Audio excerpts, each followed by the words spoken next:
악기로 함께 해주신 분께도 감사드립니다. 그래, 이제 교회는 그만 다니자. 교회에 다녀야 할 이유가 이제는 더 없다고 느꼈던 때가 있었습니다. 제가 대학교 2학년 기말고사가 가까이 오던 시점이었던 것 같습니다. 저는 서울에 오자마자 부모님이 소개해준 강남에 있는 대형교회에 다니기 시작했습니다. 아주 잘 사는 동네에 위치한 정말 큰 장로교회였습니다. 마침 어머니의 먼 친척뻘 되는 분이 그 교회에서 부목사님으로 계셨기 때문에 그 교회는 서울에서 저의 첫 번째 교회가 되었습니다. 크고 웅장했습니다. 저는 즉각 삼촌의 권유에 의해서 찬양대에 들어갔습니다. 얼마나 잘하던지요.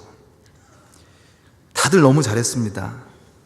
그래서 이 교회 사람들은 다 노래를 잘하나 보다 하는 생각이 들 정도였습니다. 엄청 위축됐습니다. 청년부는 또 얼마나 큰지요?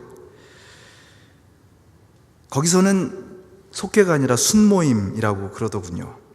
그것이 끝나면 올림픽공원에 나가서 후속 프로그램도 아주 세련되게 했습니다. 그 청년부 안에서 저는 참 촌스러운 존재였습니다. 결국 저는 1년 내내 겉돌다가 그만 나가게 됐습니다. 그 후로 저는 열심히 큰 교회를 비판하기 시작했습니다. 이른바 대형교회 비판이었습니다. 대학교 1학년이 알면 얼마나 알겠습니까? 하지만 그때는 꽤 진지하게 저의 알량한 사회과학 지식을 다 동원해서 대형교회를 비판했습니다. 그리고 예수의 정신이 사라진 그 대형교회, 나는 이제 다닐 수 없구나 라고 판단했습니다. 그 후에는 주로 작고 가난한 교회를 찾아다녔습니다. 근데 점차적으로 그 작고 초라한 교회들의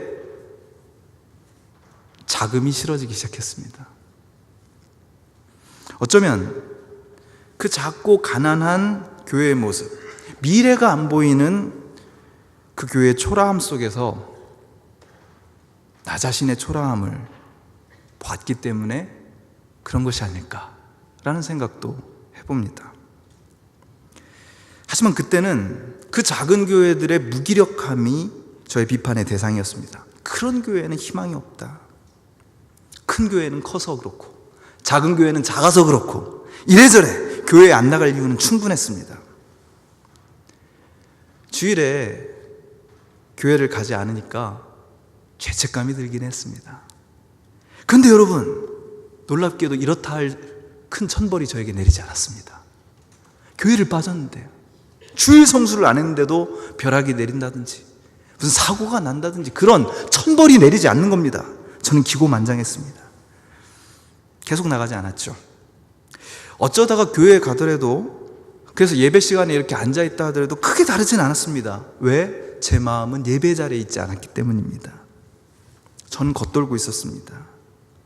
몇 달 동안 그렇게 보낸 것 같습니다. 그런 저의 방랑 혹은 방황은 다행인지 불행인지 그 다음 해 봄날에 끝이 나버렸습니다. 어느 잡지에 실린 어느 목사님의 글을 읽게 되었고 무작정 그 목사님이 있는 교회로 찾아갔습니다.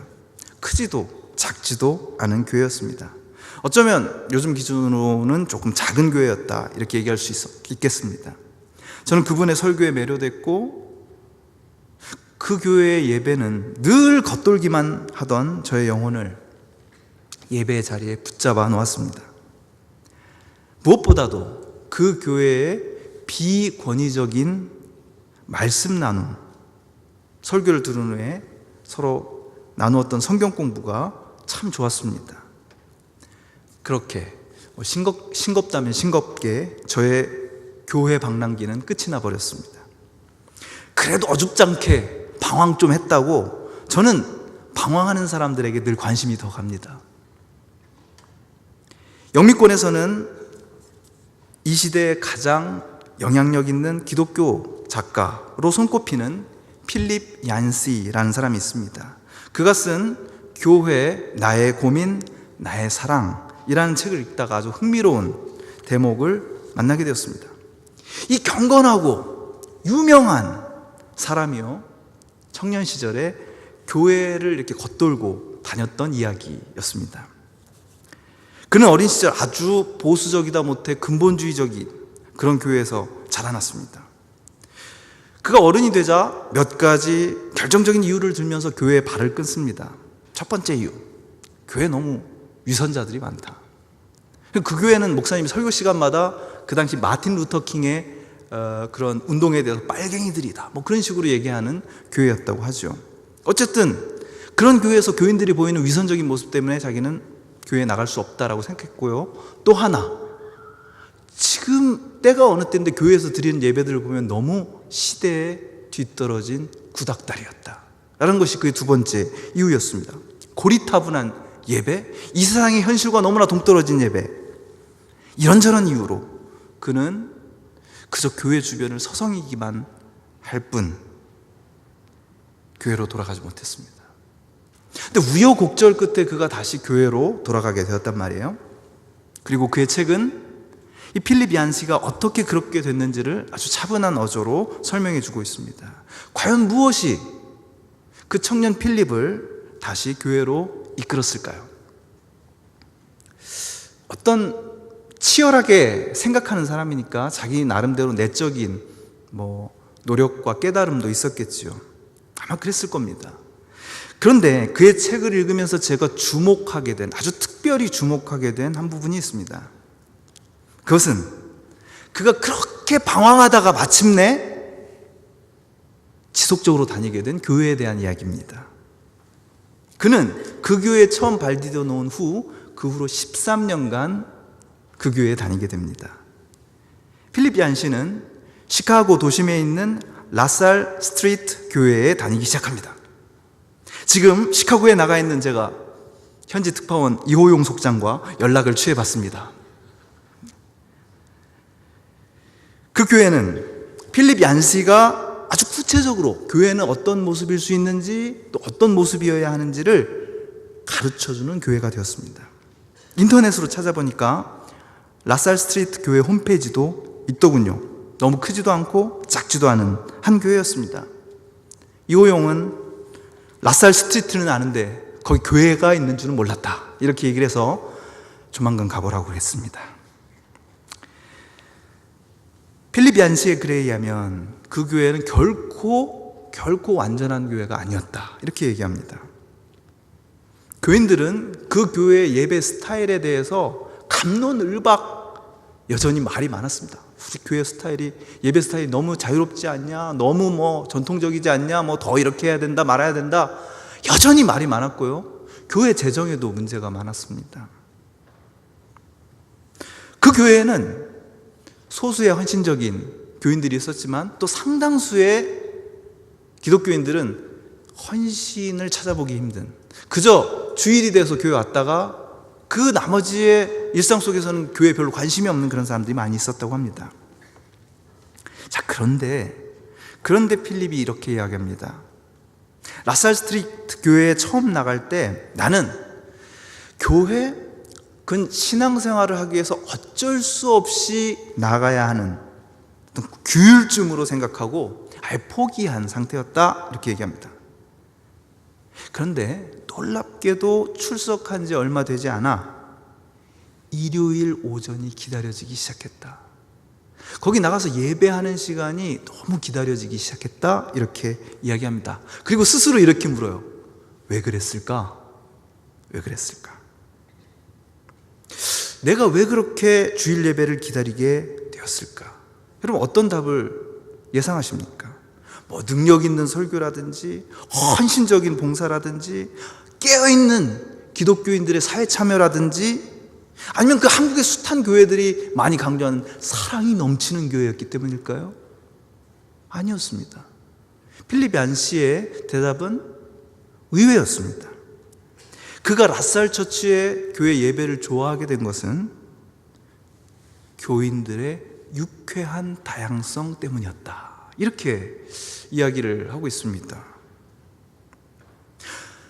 그 유쾌한 다양성 때문에 필립 얀시는 젊은 시절에 위를 올려다보고 자기 주변을 돌아보면서 하나님을 정말 예배하는 법을 배웠다, 이렇게 얘기하고 있습니다. 저는요, 그 대목을 읽으니까 궁금증이 풀리긴커녕 더 커졌습니다. 하지만 페이지를 좀 더 넘기면서 조금씩 그가 얘기했던 유쾌한 다양성이 무엇인지를 알게 되었습니다. 그 교회에는요, 아주 사납고 화가 나면 정말 끝장을 보는 눈빛이 강렬한 흑인 청년 아돌퍼스라는 청년이 있었습니다.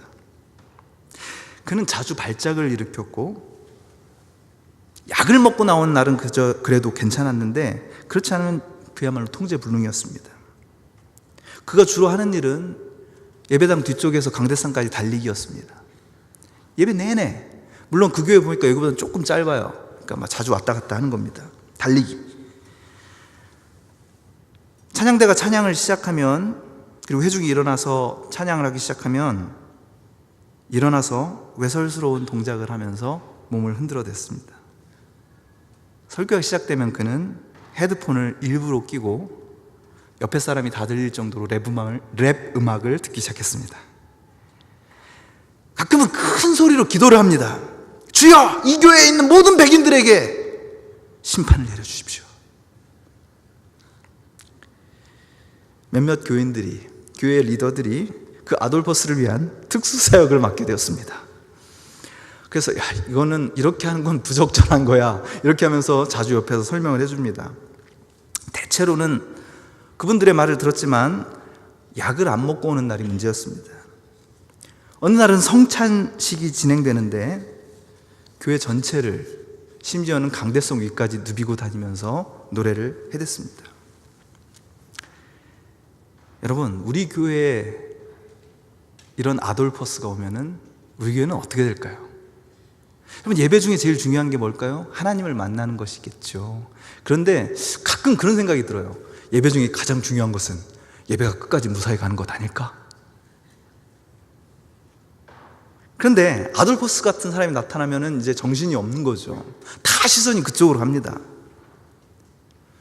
라살 교회에서는, 라살 스트리트 처치에서는 이 아돌퍼스의 이야기가 해피엔딩으로 끝납니다. 그는 자기가 이런 상태에 있다는 것을 다른 사람들에게 알리고 도움을 요청하기 시작했습니다. 오늘 내가 깜빡 잊고 약을 안 먹고 왔다. 그럼 이제 평소엔 2사람 이렇게 붙다가 5사람 붙고 10사람 붙어가지고 도와주는 겁니다. 몇 년 후에 그가 결혼을 합니다. 그리고 교회 안에서 아주 잘 녹아들어서 함께 신앙생활을 하게 되었습니다. 이호용 숙자한테 물어보려고 그래요. 지금도 있냐고. 저는 그 맥락에서 필립 얀시가 짧게 적은 한마디를 듣고 제 가슴을 쳤습니다. 라살 처치는 아돌퍼스를 포기하지 않았다. 저를 무릎 꿇게 만드는 한마디였습니다. 필립 얀시는 계속해서 이렇게 말합니다. 하나님의 은혜를 이미 체험한 그리스도인들이 아돌퍼스에게 그 은혜를 옮겨주었고, 그 집요하고 억누를 수 없는 은혜는 하나님이 모든 것을 참아가며 나 같은 사람을 한사코 사랑하신다는 것을 똑똑히 각인시켜 주었다. 이제 나는 이런 은혜가 스며 나오는 교회를 찾는다. 여기서 저는 목사로서 여러분들 앞에 솔직히 고백합니다. 저는 여태껏 이런 아돌퍼스들을 많이 포기했습니다. 어느 교회에나 이런 사람이 있습니다. 저런 사람이 교회 오다니. 저는 이런저런 문제로 그런 사람이라고 생각하는 사람들을 잘 타일르거나 꾸짖어서 못 오게 할 때가 많았습니다. 그것이 제가 해야 할 일이라고 생각했습니다. 그래야 교회가 평화로워진다고 생각했습니다. 평화. 오늘 본문에도 평화라는 말이 많이 나옵니다. 14절에는 우리의 화평이라고 되어 있고 15절에는 화평하게 하시고 또 17절에는 너희에게 평안을 전하시고 모두 그리스어로는 에이레네, 평화라는 말입니다. 그런데 우리는 보통 평화라는 말을 어떻게 생각합니까? 나와는 너무 달라서 나를 힘들게 하는 존재가 없는 상태를 우리는 평화라고 생각합니다.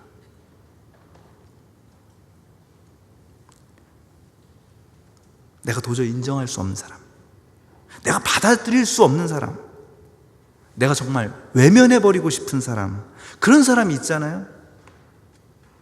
그래서 우리는 애써 그 사람과 나 사이에 간격을 만듭니다. 그 사람과 나 사이에 담을 만듭니다. 울타리를 칩니다. 그게 있어야 내가 평화롭기 때문입니다. 그런데 오늘 본문은 그 거리가, 그 담이, 그 울타리가 무너져 버린 상태에서 생기는 평화를 말하고 있습니다. 그것이 바울이 이야기하고 있는 에이레네, 평화입니다. 충격적이에요. 우리가 원하는 것은 마음의 평화입니다. 교회에 와서까지 다른 사람들에게 시달리고 싶지 않은 우리죠. 그래서 우린 열심히 찾아다닙니다. 뭘요? 나를 힘들게 하지 않을 교회를, 나를 힘들게 하지 않을 속회를. 문제는 그런 교회를 이 세상에 찾을 수 없다라는 것입니다. 저는 이미 찾았는데요, 창천교회에서. 그럼 그것은 교회가 아닐 가능성이 높습니다. 필립 얀시도 말합니다. 교회를 방황하면서 얀시는 나 같은 사람들로 이루어진 교회만 일부러 찾는 실수에 대해서 이야기하고 있어요. 내가 충분히 잘 지낼 수 있는 사람들, 그런 사람들만 있는 교회를 일부러 찾아다니는 실수 말이죠. 학력도 비슷하고 성격도 못한 데 없이 다들 두루두루 착하고 잘 웃고 예쁘고 멋있고 좋은 파트너로서의 가능성이 충분한 사람들이 많은, 도무지 나를 짜증나게 만들 일이 없는 교회. 가뜩이나 취업 준비 때문에 힘들고 그 후에는 직장 생활하느라고 힘들어 죽겠는데, 괴로운데, 그래도 교회 안에서는 선남 선녀들이 많이 있어서 자기가 힘든 얘기 마음껏 털어놓을 수 있는 그런 교회. 그래서 가능하면 세상 일도 잘 풀리고 인상 쓸 일이 없는 그런 교회 찾는 거죠. 저는 솔직히 고백합니다. 가끔 저는 여러분들에게 이런 교회, 이런 청년부 만들어주는 것을 저의 책임처럼 생각할 때가 있습니다. 그러니까 싫은 거죠. 어떤 사람들, 거칠고 모난 사람들, 말을 과격하게 하는 사람들, 대화가 잘 안 통하는 사람들, 제발 저런 사람은 우리 속원이 아니었으면 좋겠다. 속해 짜고 나면 그런 소리 많이 듣습니다. 그런 말을 듣게 되는 친구들, 안타깝다 하면서 제 안에서 이미 벌써 포기했던 것입니다. 그런 저의 마음, 그 마음은요, 이미 교회가 아닙니다. 그렇게 하나, 둘, 셋, 제가 지레 포기했던 나의 아돌퍼스들은 제 곁을 떠나갔습니다. 저는 말씀을 준비하면서 여러 번 주여 이런 나를 불쌍히 여기소서 기도하게 되었습니다. 나중에는요, 그렇게 공격적이고 반항적이지 않은 사람들인데도 나랑 감정적으로 조금 틀어지니까 그 사람을 밀어내게 되는 겁니다. 그 사람과 나 사이에 담이 생겨요. 사소하게 감정적으로 부대꼈던 사람까지 떠나게 만들었습니다. 이유는 많아요. 자, 그런데 이게 왜 문제입니까? 우리는 이렇게 생각해요. 내가 안에 있는 사람이고 이 안에 있는 사람들을 지키기 위해서 저런 아돌퍼스 같은 사람들은 쳐내야 한다. 근데 사실은 오늘 본문이 우리에게 가르쳐 주시, 사실은 내가 그런 아돌퍼스라는 겁니다. 내가 그렇게 발작을 일으키고요, 내 안에 그렇게 다른 사람들을 힘들게 하는 어둠과 거칠음이 있고요, 바로 내가 거절당해 마땅한 사람이라는 겁니다. 내가 여기서 이렇게 100m 달리기 한 그 아돌퍼스라는 사람과 하나님이 보시기에는 크게 다를 바 없는 존재라는 사실을 우리는 꿈에도 생각하지 못한 겁니다. 우리가 언제부터 그렇게 착했어요? 우리가 언제부터 이렇게 남들이 보면 오, 젊고 예쁘고 참 괜찮은 청년인데 이런 생각, 이런 말을 들을 정도의 사람이었습니까? 우리는 예외 없이 다 구제불능의 존재였어요. 하나님의 은혜로 용서받았습니다. 근데 우리는 언제부터 도대체 찬양할 때도 예배할 때도 그렇게 나만의 평안을 구했을까요? 우리가 평화 하면 생각하는 내 마음의 평화 아닙니까? 12절을 읽어봅니다. 그때 너희는 그리스도 밖에 있었고 약속의 언약들에 대해서는 외부인이었고 세상에서 소망이 없고 하나님도 없는 자이더니. 기가 막힌 말입니다. 여러분, 우리는 다소간, more or less, 이 세상에 소망이 없고 하나님도 없는 자들이죠. 유대인의 눈으로 볼 때요, 여기는 모든 사람들이 다 개입니다. 유대인들은 이방인들을 개로 여겨요. 우리요? 마찬가지입니다. 정통 유대인의 시선으로 봤을 때 우리는 다 바깥에 있는 사람이에요. 우리 외부인입니다. 희망과는 거리가 먼 사람들이죠. 먼 사람입니다. 근데 13절은 이렇게 얘기합니다. 전에 멀리 있던 너희가 그리스도 안에서 그리스도의 피로 가까워졌다. 여러분, 잘 생각해 보세요. 여러분 삶에서 조금만 어긋났어도 어쩌면 여러분 이 자리에 없습니다. 조금만 어긋나서 그 사람, 그 선생님, 그 친구 못 만났으면요, 우리는 이런 대학 못 들어왔고 이런 사람 못 만났고 그래요. 우리 삶은 언제라도 살짝 치명적인 상처에 의해서 나락으로 떨어질 수 있습니다. 그런 우리를 그리스도께서 회복시키셨습니다. 우리 가운데 단 한 사람도 그분의 은혜 없이는 지금 이 자리에 있을 수 없습니다. 여러분, 한번 말해 보십시오. 주님의 은총 없으면 여러분 지금보다 나은 존재일 수 있습니까? 제 경우는 그럴 수 없는 것 같아요.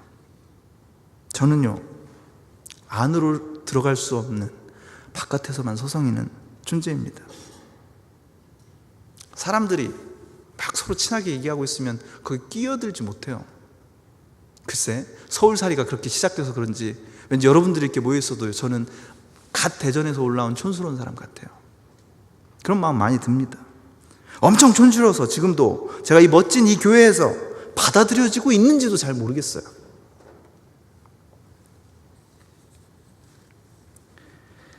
막힌 담 앞에서, 막힌 사람들의 장벽 앞에서 불쌍하게 돌아설 수밖에 없는 한 존재.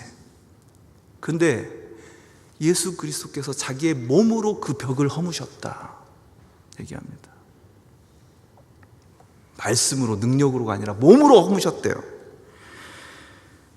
하나님의 백성이 아닌 우리, 그래서 거룩한 백성과는 화목할 수 없는 우리인데 그분이 자신의 십자가 안에서 하나가 되게 하셨습니다. 우리 아웃사이더예요.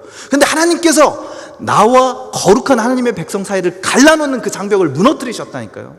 몸을 던져서. 16절은 이렇게 말합니다. 또 십자가로 이 둘을, 유대인과 이방인들, 하나님의 은총을 받은 사람처럼 보이는 사람과 그렇지 못한 사람들 사이를 허물어 내시고 한 몸으로 하나님과 화목하게 하셨다 얘기합니다. 17절에 보면 먼 데 있는 너희와 가까이 있는 자들, 그러니까 유대인들 모두에게 평화가 되셨습니다. 이 감격을 맛본 우리가 성령 안에서 하나님 아버지께 나아갑니다. 이것이 예배입니다. 내가 그렇게 하찮게 생각하고 내가 그렇게 무시하고 그 사람하고 같이 있으면 별로 할 말도 없고 짜증나고 내가 늘 끼리끼리 어울리던 사람들하고만 있고 싶고, 그런데 그런 나의 관심을 받지 못한 저 구석에 있는 한 사람, 바로 그 사람이 예수 그리스도의 집중적인 관심이시고 그 사람과 바로 너와 나 그 둘을 그분을 통해서 하나 만드시는 자리, 그게 예배라는 사실. 그게 평화라는 사실을 오늘 본문 얘기하고 있습니다. 평화요? 한 주일 내내 시달렸던 우리가 교회 안에서 주님께서 나를 어루만져 주시는구나, 나를 돌봐주시는구나, 행복하다, 이런 평화 아닙니다. 이번 주일에도 죄를 보다니 힘드네. 그런데 그 사람과 내가 별반 다를 바 없는 주님 안에서 초라한 죄인임을 깨닫고 소통하게 되는 것, 그 담이 무너진 상태를 바울 사도는 평화다, 이렇게 얘기하고 있습니다. 여러분, 이 마음이 식어지면요, 우리의 예배는 공연이 됩니다. 편안하게 앉아서 합의가 하는 공연, 샬롬이 하는 공연을 보는 공연이 되는 겁니다. 우리는 비판적인 소비자 정신으로 예배를 검색하고 검사합니다. 그래, 어디 한번 나를 감동시켜봐. 이미 19세기 초반의 철학자 키엘케고르가 이렇게 얘기했습니다. 사람들은 예배를 극장으로 생각하는 경향이 있다.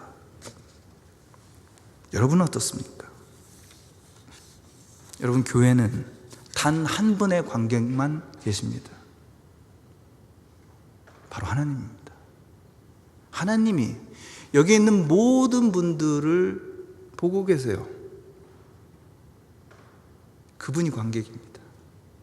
여러분의 지금 모습 보고 계시는 분이 계시다는 거예요.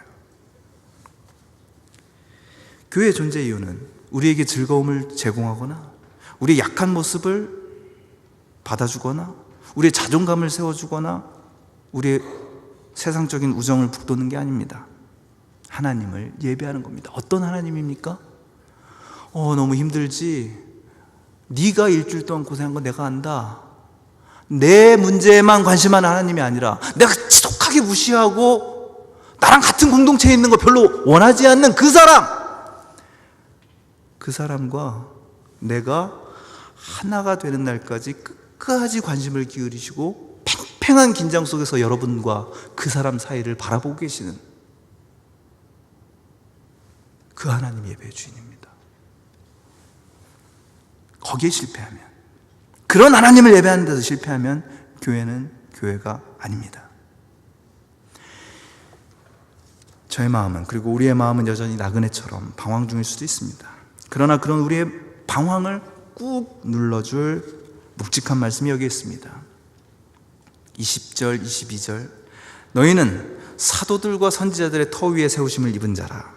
그리스도 예수께서 친히 모퉁이 돌이 되셨느니라. 그의 안에서 건물마다 서로 연결하여 주 안에서 성전이 되어가고 너희도 성령 안에서 하나님이 거하실 처소가 되기 위하여 그리스도 예수 안에서 함께 지어져 가느니라. 여러분이 배제하고 여러분이 못 받아들이고 여러분이 제껴놓은 그 사람이 없으면 함께 지어져 갈 수 없습니다. 저는 가끔 예배를 드리다가 기도가 막힐 때마다 천정을 바라봅니다. 여러분, 우리 교회 천정 바라보신 적 있습니까?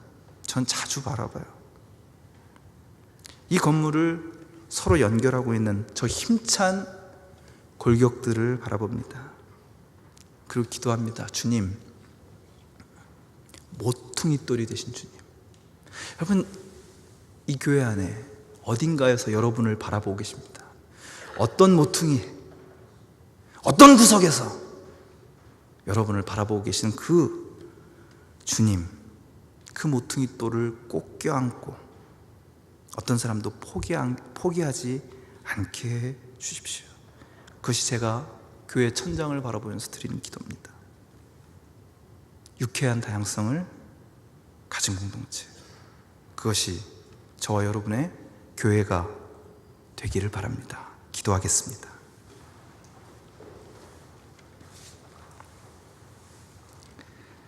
주님, 저 참 못난 사람입니다. 저 같은 사람이 누구한테 이래라 저래라 얘기할 수 있는지 민망하기 짝이 없습니다. 말도 많고 주위에 문제도 많이 일으키는 그런 나를 주님께서 사랑하셔서 보혈로 구해주셨는데, 주님, 저희는 여전히 다른 사람들을 보면서 내가 가지고 있는 기준으로 평가하기 일쑤입니다. 반동을 부리는 사람, 예배에 집중하지 못하는 사람, 이런저런 모습으로 우리의 심기를 건드리는 사람들, 우리는 받아들일 준비가 되어 있지 않습니다.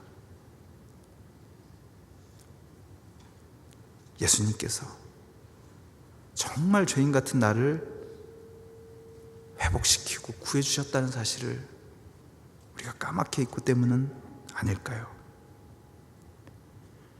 저 사람, 그 사람 떠올려 봅니다. 그 사람 때문에 참 불편했던 시간들 떠올려 봅니다. 그런데 하나님께서 바로 그 사람과 내가 연결되기를 얼마나 바라시는지는 전혀 생각지도 못했습니다. 나랑 비슷한 사람들, 끼리끼리 몰려다니면서 좋아하는 교회 되지 않도록 도와주십시오. 정말 내가 견디기 힘든 그 사람에게 다가가서 모퉁이돌 대신 예수님을 찬양하면서 함께 낮아지고 사귈 수 있는 그런 공동체가 될 수 있도록 인도하여 주시옵소서. 그렇게 우리를 낮추시기 위해서, 그렇게 우리를 새로운 존재로 빚으시기 위해서 십자가를 지신 주 예수 그리스도의 이름으로 간절히 기도드리옵나이다.